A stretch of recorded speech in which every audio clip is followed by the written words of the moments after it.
On the morning of June 22, 1944, at precisely 6:47 a.m., Corporal Jack McKver crouched behind his Browning M2 heavy machine gun on a coral ridge overlooking the Japanese-held highlands of Saipan, watching enemy snipers move like faint shadows through the tree cover nearly 1,600 yards away, a distance the other Marines believed was completely safe from American small arms fire. But McKver, at 26 years old, an Iowa farm boy turned heavy weapons specialist with no confirmed long-range kills, found himself facing 11 Japanese sniper teams hidden throughout the jagged volcanic ridges, men who had already taken 19 Marine lives in the past 48 hours from positions they believed untouchable.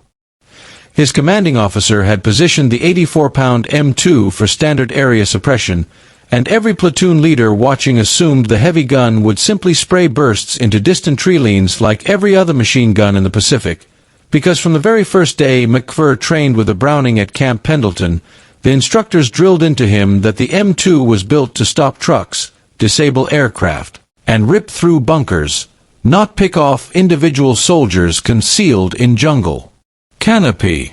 According to the manual, its maximum effective range on vehicles was around 1,800 yards, but everyone understood that machine guns existed for covering large arcs with sheets of fire, not for precision shooting, so his crew dutifully loaded belt after belt of .50 caliber armor-piercing rounds, each cartridge built to punch through steel plating as Japanese observers on distant ridges calmly marked Marine positions through their scopes, believing themselves invisible at ranges no rifle could reach.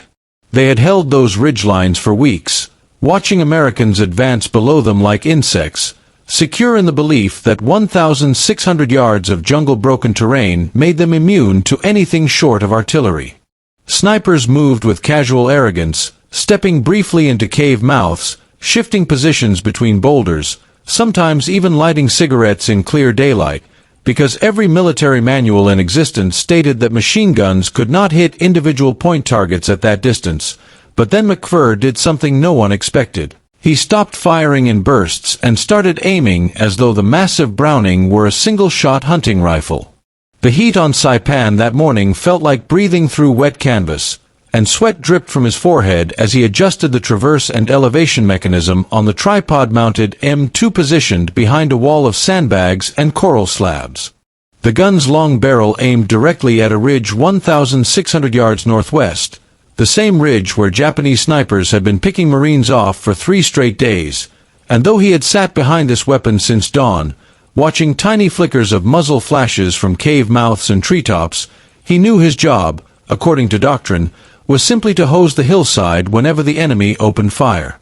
That was how machine gunners fought in the Pacific. They sprayed lead while riflemen maneuvered. But as he watched those flashes through a salvaged 4-power rifle scope they had jury-rigged onto the Browning's receiver, he began to question every rule he had been taught. Sergeant Thomas Harden crawled up beside him with a fresh belt of .50 caliber ammo and muttered something about the ridge being quiet, wondering aloud if the Japanese were sleeping, but McKver kept his eye pressed to the scope. "They're moving," he whispered.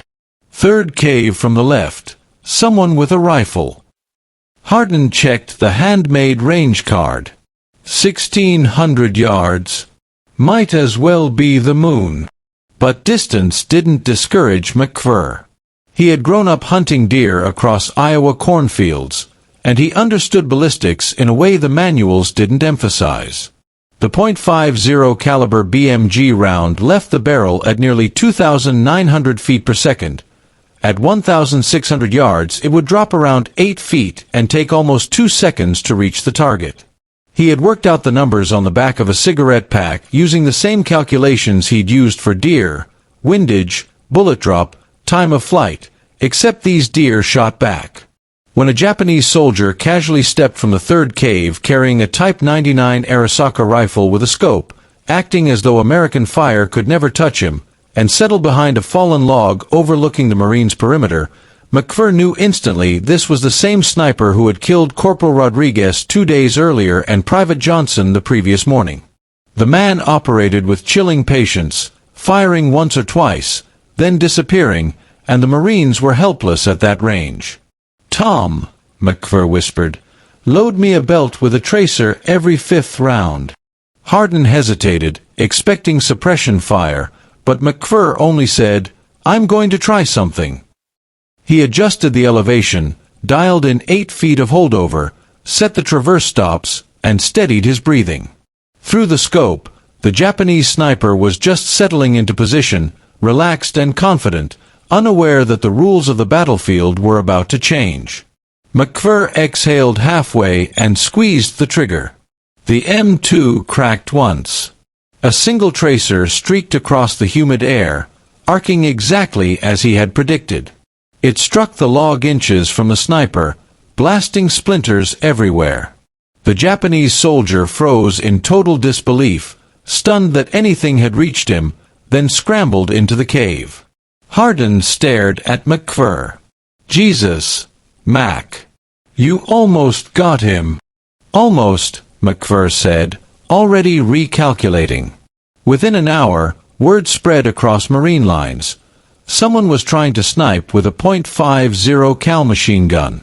Lieutenant Phillips crawled in to witness the spectacle, skeptical at first, but the ridge that had been alive with Japanese movement all morning was now eerily still. The enemy's sanctuary no longer existed. Over the next days, McKver and Hardin transformed their impromptu position into something closer to a sniper's hide than a machine gun nest. They built detailed range cards every 100 yards from 1,200 to 1,800. They stabilized the tripod with sandbags and coral. They studied wind drift, bullet drop, and mirage. They mixed ammo belts with tracers for spotting. And slowly, systematically, they shattered the Japanese assumption that long distance meant safety. Movements on the ridge became frantic instead of casual. Positions once manned all day were abandoned. Lieutenant Phillips began using the M2 as precision support, calling out bearings and distances normally reserved for artillery. By June 26, McKver executed one of the most remarkable shots of the campaign, killing a Type 99 light machine gunner at 1,700 yards with a single round placed exactly where the man's torso would appear as he leaned to fire downslope. The feat was witnessed by an entire Marine platoon, and word spread rapidly. The .50 cal gun on the Coral Ridge wasn't just suppressing, it was killing at sniper ranges. Other crews began imitating the technique. The Japanese responded with counterfire, first with mortars, then with snipers capable of reaching McKver's position. On July 2nd, a round snapped into the sandbags inches from his head. The enemy had finally ranged him. Forced to adapt, he and Hardin built a decoy nest and relocated the real gun 50 yards away into a coral depression. They recalculated every range, reset every angle, and turned survival into a deadly chess match. On July 4th, a Japanese sniper fired at the decoy, revealing himself. McKver's return shot sent rock fragments exploding around the enemy's position. But the precision fire method now came with severe problems. Every carefully aimed shot required exposure, patience, and time, while Japanese countersnipers needed only one lucky round. Worse, ammunition was dwindling. Resupply was disrupted by naval chaos offshore, and by July 8th, McKver counted only 43 rounds left. The Japanese, realizing the big gun was nearly dry, began moving boldly again, massing troops in the ridges, preparing a counterattack, re-establishing firing positions once abandoned. Every shot McKver fired now had to matter. He eliminated a machine gun crew preparing to interdict the Marine supply route, but the cost was precious ammunition. Probing attacks intensified. Sniper teams reappeared. At 3:40 p.m., a Japanese sniper team engaged and killed a Marine observer at 1,400 yards. McKver suppressed them with 2 rounds, but the pressure mounted as more enemy positions activated. Hardin proposed consolidating ammunition from all nearby machine gun teams. Lieutenant Phillips approved immediately, and by sundown 3 M2 crews had pooled 112 remaining rounds. McKver's team received 45 as the most accurate shooters. The Japanese counterattack erupted at 9:30 p.m. with mortar fire, infiltrators, coordinated sniper lanes, and machine gun setups across the ridge. Japanese infantry moved with confidence, believing American long-range fire crippled. But McKver's response was cold, disciplined precision. He fired single shots at machine gun crews, snipers, and spotters, coordinating with the other Browning teams as though they were a long-range battery. By midnight, the counterattack collapsed. It had cost nearly 30 precious rounds, but the line held. Over weeks, the Japanese gradually broke. Positions once bustling with enemy activity were deserted. Soldiers hid deep in caves. The psychological effect was devastating.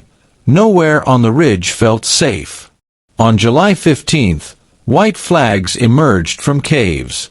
Japanese soldiers, exhausted and starving, surrendered in small groups, admitting through interpreters they feared the big gun that shoots one bullet.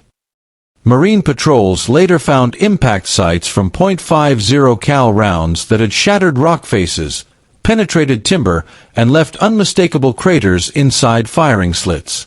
McKver had fired roughly 430 rounds over the campaign, confirming 17 kills with an additional 25 likely casualties from fragmentation and near-miss effects, an unheard of 10% casualty rate per round for a weapon designed for volume, not precision. But numbers alone couldn't measure the strategic impact.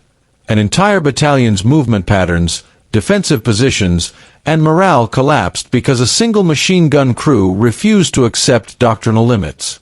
Lieutenant Phillips filed a detailed report recommending immediate adoption of precision machine gun techniques throughout the Pacific, including instructions for scope mounting, wind estimation, ammunition mixing, and coordination with spotters. Other crews began adopting the method. The doctrine was changing in real time. Japanese prisoners admitted they abandoned excellent firing positions simply because they believed the invisible .50 cal shooter could hit them anywhere. In the final days, as surrendering soldiers emerged with raised hands, McKver watched through his scope, maintaining overwatch even though the battle was effectively over. The ridge was littered with graves, abandoned weapons, shattered bunkers, and cave mouths scarred by .50 caliber impacts. Hardin compiled their engagement records, commanders reviewed their methods, Marines across the island spread the story of the machine gun that became a sniper rifle. The strategic implications were immense. Machine guns were no longer limited to suppressive fire within 800 to 1,000 yards. McKver had proven that with skill, calculation, and nerve, the M2 could dominate out to 1,800 yards and beyond. As the Marines prepared for operations on Tinian, Guam, and eventually Okinawa, precision .50 caliber fire would become not an odd battlefield experiment, but a recognized tactical tool. And as the sun set over the captured ridges on that final night, Corporal Jack McKver sat beside his Browning M2, cleaned, cooled, and returned to standard configuration, and reflected on how a farm boy's understanding of ballistics had reshaped an island battle, challenged long-held doctrine, and proven that the true limits of a weapon were not written in its manual, but defined by the mind and imagination of the man behind the trigger.